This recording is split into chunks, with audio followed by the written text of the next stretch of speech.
It's a coward. Make you truly a coward.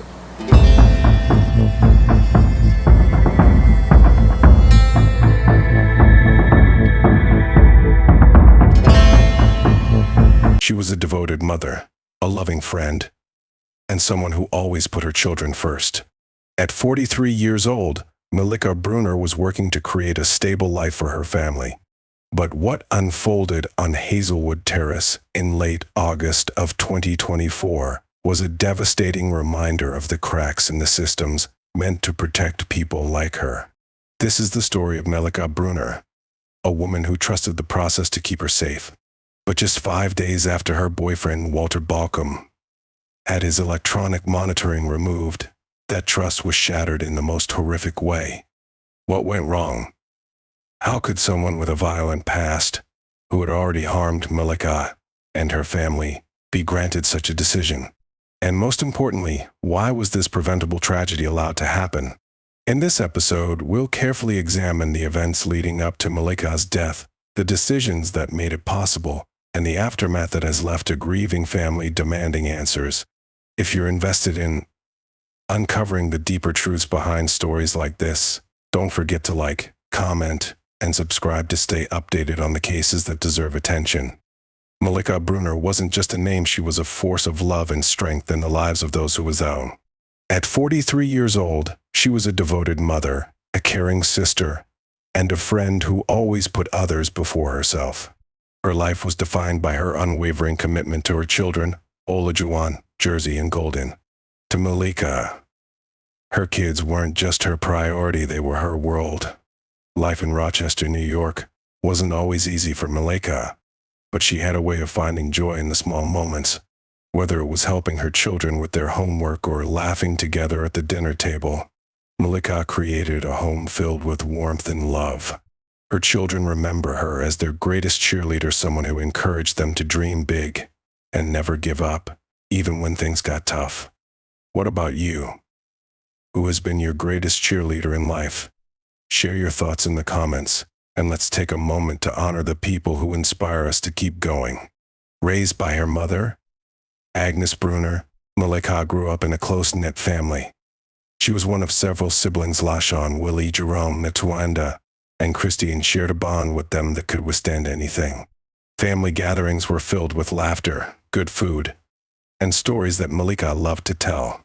She had a natural way of bringing people together, and her kindness left a lasting impression on everyone she met. But Melikah's life wasn't without challenges. As a single mother, she worked tirelessly to provide for her children. Every decision she made, every sacrifice was for them. She wanted them to have a better future, one filled with opportunities she had to work hard to create. And despite the obstacles, she never complained. Instead, she met every day with quiet determination and an unshakable belief in her family's strength. Do you think we truly understand the sacrifices single parents make every day? Let us know your thoughts below. To her friends, Melikah was a source of support and inspiration. She was the one who would show up when times were hard, offering a comforting word or a helping hand. Her compassion was boundless, and her laughter was contagious. She had a way of making even the darkest days seem brighter. Who do you turn to in your toughest moments? Let's hear your stories in the comments. But beneath her loving exterior, Melikah carried the weight of her own struggles. She had been in a relationship with Walter Balcom Jr., a man whose presence would bring devastation into her life. It was a relationship that began with hope but quickly turned dark. And yet, Melikah never let the difficulties overshadow her devotion to her children. Her love for them was her anchor, her guiding light. For Melikah, every day was about creating a home where her children felt safe and loved. She took pride in the little things and watching her kids grow. These were the moments that mattered most to her. But for all her strength and resilience, there were battles she couldn't fight alone. Have you ever known someone who seemed so strong on the outside but was quietly fighting their own battles? How can we better support people like Melikah? Share your thoughts below. In August of 2024, her story would take a tragic turn, one that would leave her family and community grappling with unimaginable loss. The light that Melikah brought to those around her was extinguished far too soon. And yet, her legacy lives on in the memories of her children, her family, and everyone whose lives she touched. Melikah Bruner was more than a victim. She was a mother, a sister, a friend, and a woman who gave everything she had to those she loved. And as we tell her story, we honor her life, her sacrifices, and her unwavering love for her family. Walter Balcom Jr. was a man with a history that painted a grim picture. At 49 years old, he had spent much of his life entangled in the criminal justice system.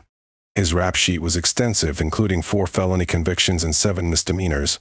Among his past crimes were burglary and robbery, offenses that landed him in prison for over a decade. Walter's past wasn't just about his crimes, it was about the harm he left in his wake. He had a reputation for violence, and his relationships were often marked by control and aggression. When Walter and Melikah crossed paths, it wasn't long before their relationship turned turbulent. On June 2nd, 2024, Walter's violence came to the surface in a horrifying way. He attacked both Melikah and her son, leaving them with physical and emotional scars. This incident led to Walter's arrest, and he was placed under electronic monitoring. A no-contact order was issued, meant to protect Melikah and her family. But even as Walter wore the ankle monitor, the fear he had instilled in Melikah didn't disappear. It lingered, growing heavier with each passing day. How do you think someone in Melikah's position feels, knowing her abuser is still out there, even monitored? Do you think the system provides enough for victims of violence, or does it fall short? Share your thoughts below. Hazelwood Terrace, the neighborhood where Melikah lived, was a modest street in Rochester. It was the kind of place where families tried to build a sense of normalcy, where kids rode their bikes on the sidewalks and neighbors greeted each other with a quick wave. But in the summer of 2024, the street became the backdrop for a tragedy that no one could have imagined. For Melikah, Hazelwood Terrace was supposed to be a safe haven for her family. It was where she could watch her children grow and provide them with the stability they deserved. But beneath the surface of this quiet community, the looming threat of Walter Balcom cast a shadow. Melikah's neighbors knew about the protection order. They knew about the history of violence, and they hoped that the measures in place, Walter's electronic monitoring, the court's no-contact order, would be enough to keep her and her family safe. But as the days unfolded, that hope began to waver. What would you have done if you were Melikah's neighbor? Would you feel safe knowing someone like Walter was so close by, even with a monitoring device? Let's hear your thoughts in the comments. August 22nd, 2024. A decision was made in a Monroe County courtroom, a decision that, on the surface, seemed like a routine legal matter but would ultimately have devastating consequences. Judge Karen Bailey Turner, after reviewing the case of Walter Balcom Jr., ruled to remove his electronic monitoring device. The court justified this by saying the device lacked GPS functionality, and that its removal would allow Walter to find work and reintegrate into society. But for Melikah Bruner, this decision marked the beginning of her final days. Walter Balcom had already shown the extent of his violence. Just a few months earlier, in June 2024, he had been arrested for assaulting Melikah and her son, leaving both of them injured and traumatized. For Melikah, the presence of that monitoring device was the only thing standing between her and the man she knew was capable of far worse. Yet, with a simple courtroom order, that small layer of protection was gone. Now, let's move forward just 5 days to August 27th, 2024. It was late evening on Hazelwood Terrace, and the neighborhood was quiet. Behind the doors of one modest home, Melikah was trying to keep her family's routine intact. But what was happening inside those walls was anything but ordinary. At 11:30 p.m., Melikah's 9-year-old child picked up the phone and dialed 911. Her voice was trembling, filled with fear. "My mom is being attacked," she cried. Walter Balcom, the man who had been ordered to stay away from Melikah, was in the house. And he wasn't just there to argue, he was there to inflict the kind of pain that would leave scars far beyond the physical. When police arrived, what they found was devastating. Melikah Bruner, a devoted mother, lay lifeless inside her own home. Initially, it was believed she had been stabbed, but further examination revealed a brutal truth. Walter had beaten her mercilessly. Blunt force trauma to her head and upper body had taken her life. Her children, including the brave 9-year-old who made the call, were now left to face the unthinkable. They had lost their mother in the most horrific way imaginable. Imagine the weight of that moment.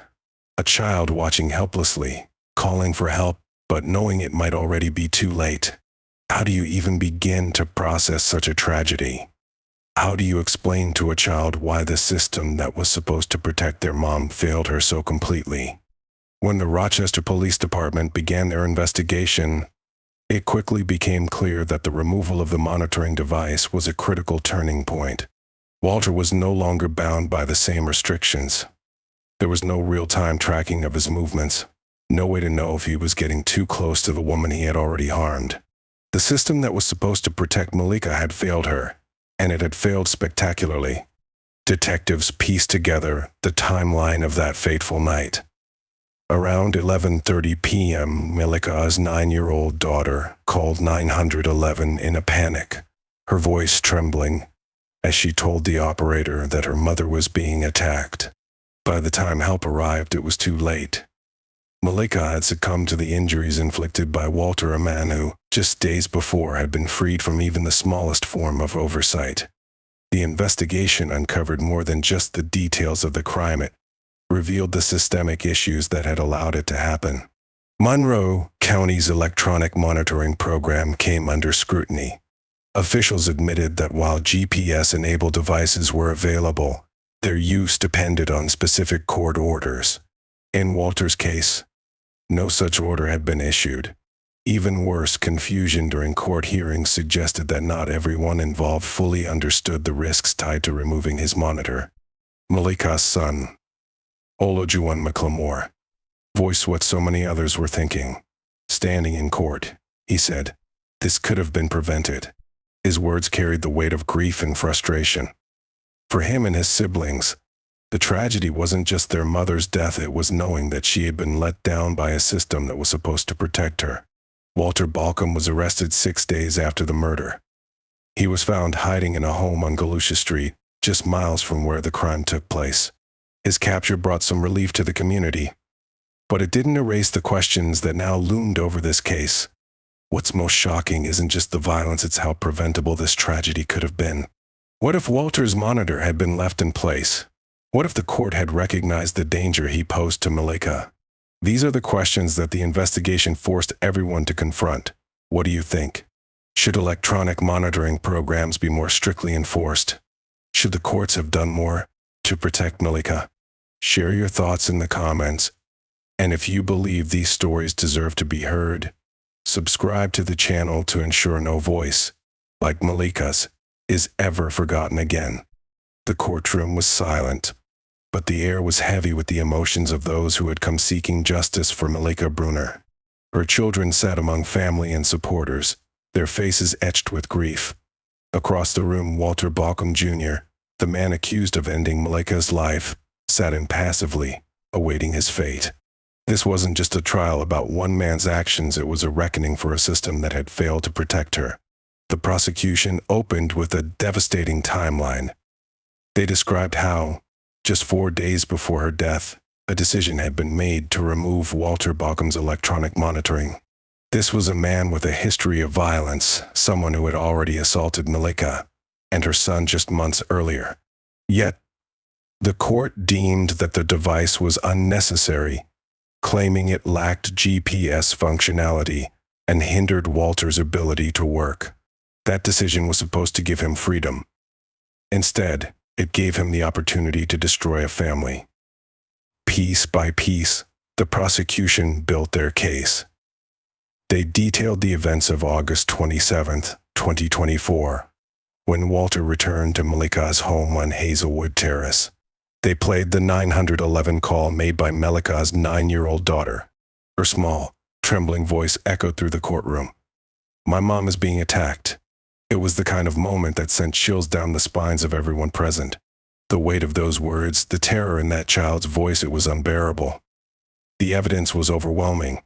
First responders testified to the scene. They encountered Melikah's lifeless body bearing the signs of a brutal beating. Experts described the blunt force trauma that had taken her life, and the prosecution made it clear that this wasn't a crime of passion or a moment of rage. This was a deliberate act by a man who had been given the freedom to harm again. Then came the testimony from Melikah's family, moments that left the courtroom in tears.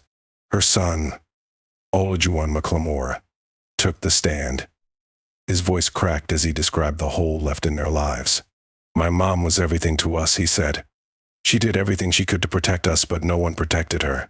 At one point, he turned to Walter and said, "This could have been prevented." His words hung in the air, a devastating reminder of the system's failure. As the trial unfolded, the defense attempted to argue that Walter had acted out of frustration, claiming he hadn't intended to kill Melikah. But the prosecution was ready. They highlighted Walter's history of violence, his repeated disregard for court orders, and his pattern of intimidation. This wasn't an accident, they argued.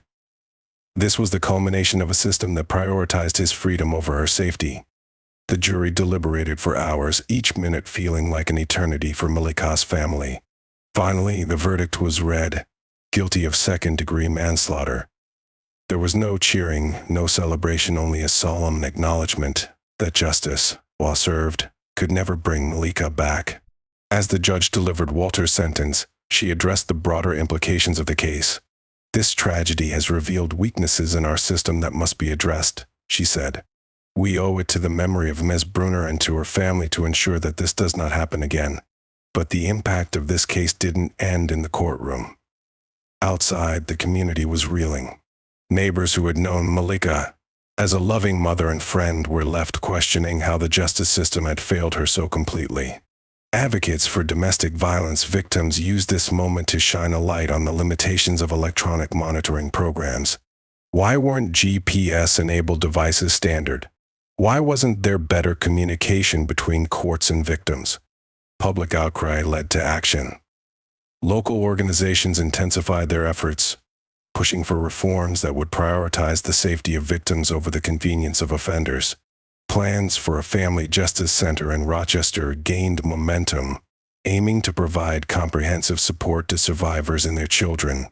For many, this was a step toward ensuring that no other family would have to endure the pain that Melikah's did.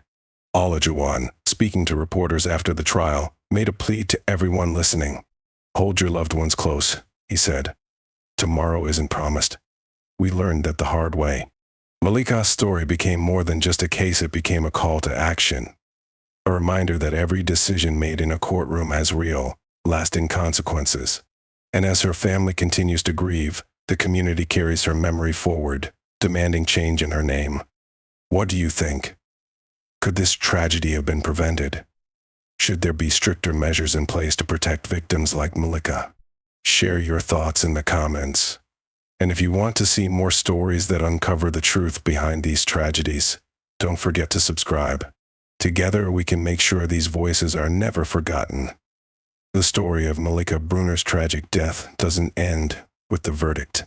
It leaves us with haunting questions, a sense of urgency, and a challenge to confront the systems that were meant to protect her but ultimately failed.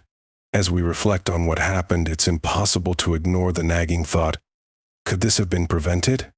Let's start with the decision to remove Walter Balcom's electronic monitoring device. A Monroe County courtroom ruled to remove the ankle monitor, citing its lack of GPS capability and the idea that it was hindering his ability to find work. But was that decision truly made in Melikah's best interest? The court transcripts reveal a troubling confusion among officials about the supervision measures in place for Balcom.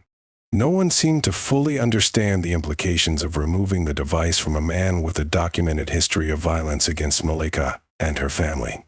Was that confusion a result of systemic flaws, or was it a failure of individuals to take her safety seriously? And what about the monitoring system itself?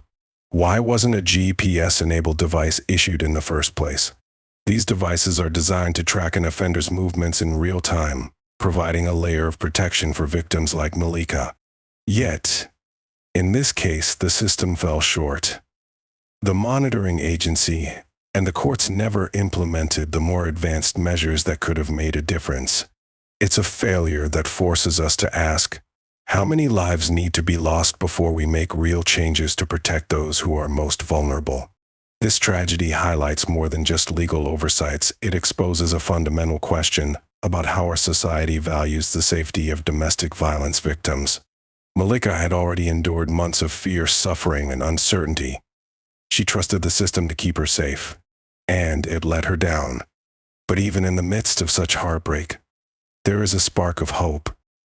The Rochester community has rallied in the wake of Melikah's death, pushing for systemic reforms to prevent another family from experiencing this kind of pain. Advocates have called for stricter policies around electronic monitoring, including the mandatory use of GPS devices for high-risk offenders. Local organizations have also redoubled their efforts to support survivors of domestic violence, ensuring that resources and protection are more accessible to those in need. Statewide initiatives have been launched to bring attention to the barriers victims face, from limited transportation to insufficient support systems.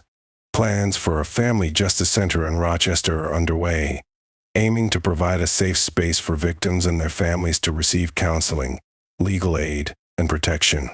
These efforts are steps in the right direction, but they serve as a reminder that change is long overdue. Melikah's son, Olajuwon McLemore, has become a powerful voice in this fight for justice. Standing in court, he said, "This could have been prevented." Those words resonate far beyond the walls of the courtroom. They're a call to action, a plea for all of us to do better, to demand accountability, and to ensure that Melikah's story is not forgotten. So I leave you with this. What do you think needs to change? Could Melikah's death have been prevented with a more robust system in place? How do we make sure that no other family has to endure the same loss? Share your thoughts in the comments below. And if stories like Melikah's matter to you, if you believe that every life deserves protection and every voice deserves to be heard, subscribe to this channel. Together we can shine a light on the stories that demand change and ensure that no one is left behind. Because Melikah's story isn't just about her, it's about all of us and the world we want to build.